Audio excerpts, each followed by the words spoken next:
is everyone else working, and he's walking around with a coffee and a donut? We've reached the championship. Ron Bohnert against the king, Mark Walton. A very fortunate break for Ron. He hung up in that ball. You see him kind of trying to make his thumb come back to life. Hung up in the ball. It does smarts, believe you me, but to leave it with just one pin standing makes it feel a lot better, Tom. Well, let's see if that has any type of ramifications down the road in this championship game.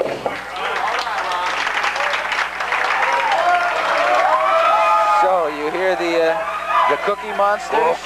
Cookie. There they are in the background. For Mark Walton, the king who last week won, dethroning our king then, Robin Burris, 210 to 141. I'm sure Mr. Burris would like to forget that game.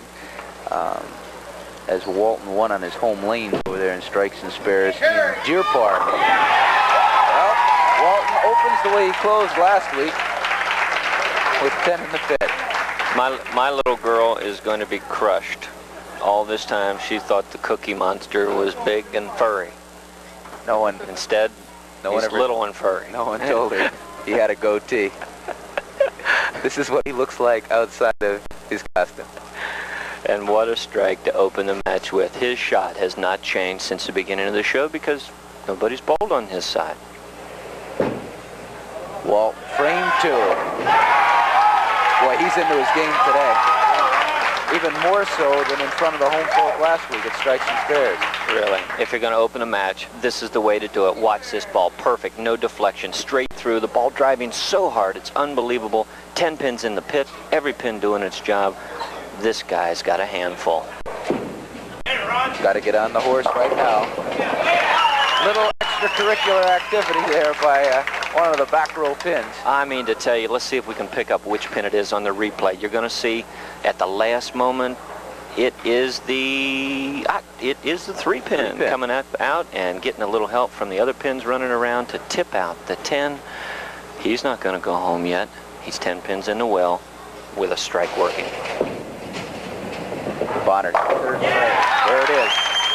You know, Dave and Bo, it's not to take anything away from games 1 and 2, but you could always feel a championship match. The adrenaline just flows. You can almost cut it with a knife. Especially towards the end of the season. There's nothing else left after this. This is it. The championship is on the line. Next week, please stay tuned. But in the interim, we're going to give you a final exciting match, I'm sure. Well, you know, we're in the third game, and we're in the championship match, as we alluded to. And the pressure's on. The average this year shows that, as we talked about last week. Our first game average is 213 on television.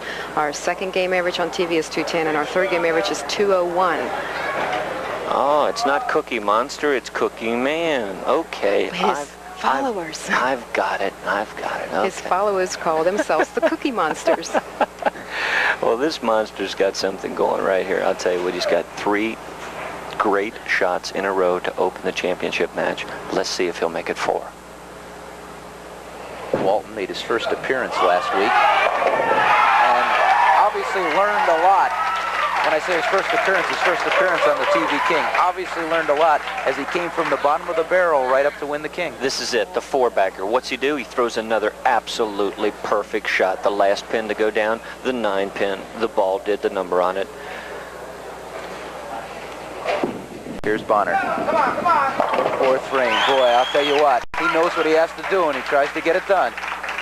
You know, last week, Walton rolled a 264. That's still 5 pins under the high game of the year, rolled way back in week number 2 by Darrell Higgins at Madison Bowl. You see the score, Dave? There you see it. 10 pins, separates the 2, a double working, 4th and 5th frames. It'll be all even if he strikes here.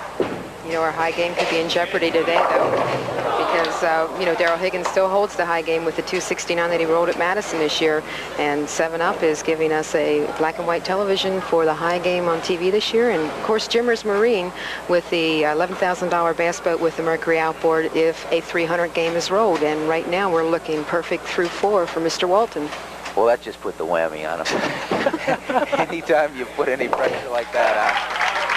Well, let's see. Maybe not. Mark Hopefully not, Tom. Mark Walton rolling like a man possessed. Let's go, stay firm, Mark. Come on. Fifth frame coming up, the critical frame. A lot of people at this point, unfortunately, start to calculate the score in their head. I've done it. A lot of people have done it, and it pulls you right off a string. It's the middle of the game. You figure this is the big one, and it is. Let's see what happens. Terrible, terrible shot. I'll tell you what, two weeks that we watched him bowl, that was the worst shot by far. Let me explain to you what happened, Tom. The optimum position for your thumb to be in at the point of release is either between 1 and 11 o'clock. That time he was at 7. Completely went around the ball, lost it, and when it spins, it doesn't hook nearly as much. Left a tough spare. See how he converts it. This is the fifth frame.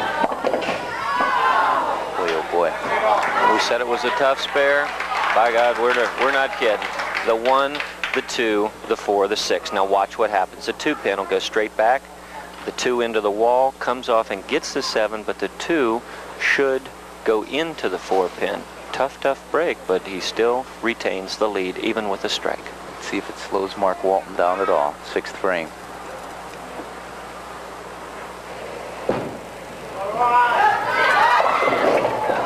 What did we say in the first game about adjustments, Bo? Over-adjusting.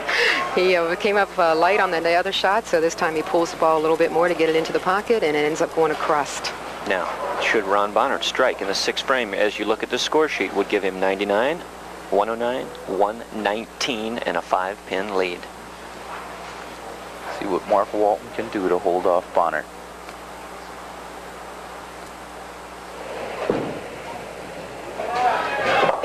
Right on the money.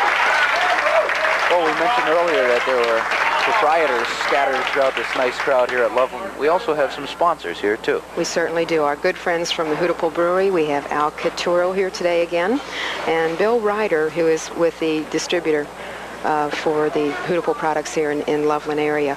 Also, our friend Bob Elfers and his lovely wife from the 7-Up Company are here today. Glad they could join us. Week 11 here in Loveland Lanes. We've talked about it. We're going to see it. The Ring 7. Now, everybody keep your eyes on this 4-pin. Second one from the left-hand side of your screen. The pitcher tells the story. Up and around, solid 7, critical shot. But with this conversion, will be four pins in the lead. He remembered that 1 7-pin. That's right. Where the ball went right into the channel. I believe it was the opening frame last game. 2 spares working, 6th frame, both competitors. Man you're looking at right there, Ron Bohnert retains a 4-pin advantage. Split screen, watch the reaction. He liked it. A big southpaw, Ron Bohnert took the lead, and now, I'll tell you, Walton's going to have to pull everything out to stop this guy. You could see it developing in the second game when Bohnert started to catch fire early on against Runkle. I mean, Runkle started out well, and Bohnert just took off and blew by him and won 223 to 164. We're in the championship match. This is the king, Mark Walton, in jeopardy of losing his title today. Going right straight through the heart. We're talking about it, now we're looking at it. Over-adjusting, he threw the ball wide on that. And it'll happen not only one frame to the next, it'll happen on the same lane again. If a competitor thinks that he didn't throw the ball poorly and he adjusts, feeling he hit a slick spot or something, you could be going back and forth all day long. Driving right straight through the heart, leaving the 3-6. Gets the spare. But still having some problems catching up. You know, last week when we were at Strikes and Spares and we were talking about the accomplishments of the bowlers, Rich Hill and Mark Walton do bowl against each other in league, by the way. We did mention that. And I said something, you know, Rich Hill, who's Y. McKinney's brother, has a lot of accomplishments in bowling with a lot of 300 and 800 series. And I think I made it sound like they were all bowled at Strikes and Spares, and they weren't. He has really bowled all of his scores at almost a different lane, you know, throughout the city. Two of them in the same place. Yes, he's a good competitor, Bo. He's been around for a long time. No doubt about it, he'll be back again. But right now, Mark Walton has put himself in a very awkward position. He needed a strike. He throws the ball through the nose. He left himself a very difficult spare. The 6, the 7, the 10. There you see it, the 6 and 10 on the right-hand side of your screen. He's going to try to throw that 6 pin into the 7. Looks close. Not enough. Just about sealed it for Bohnert unless he goes haywire in the next couple of frames. The best score at this point that Mark Walton could throw would be a 218.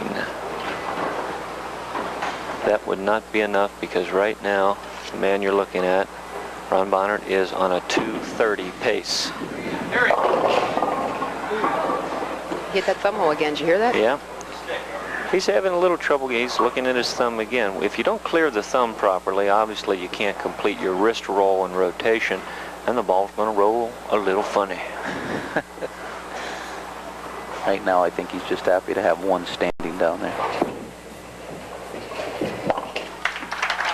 So, at this point, if he just continues to fill frames, he will be the winner, assuming there's no extremely bad counts.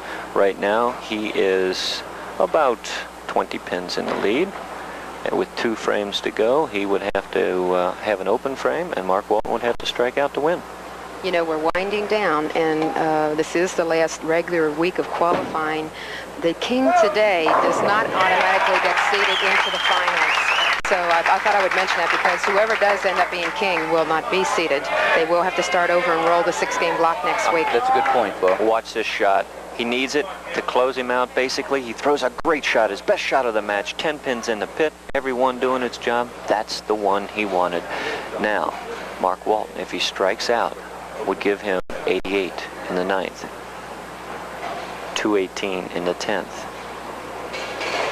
Ron Bohnert would need a spare. And that pretty much was it for Ron Bohnert. All she wrote as he goes on to a 218-185 win over Mark Walton and take Walton's king title away from him. When we come back, check time for week 11 of Hudepohl's TV King of Bowling.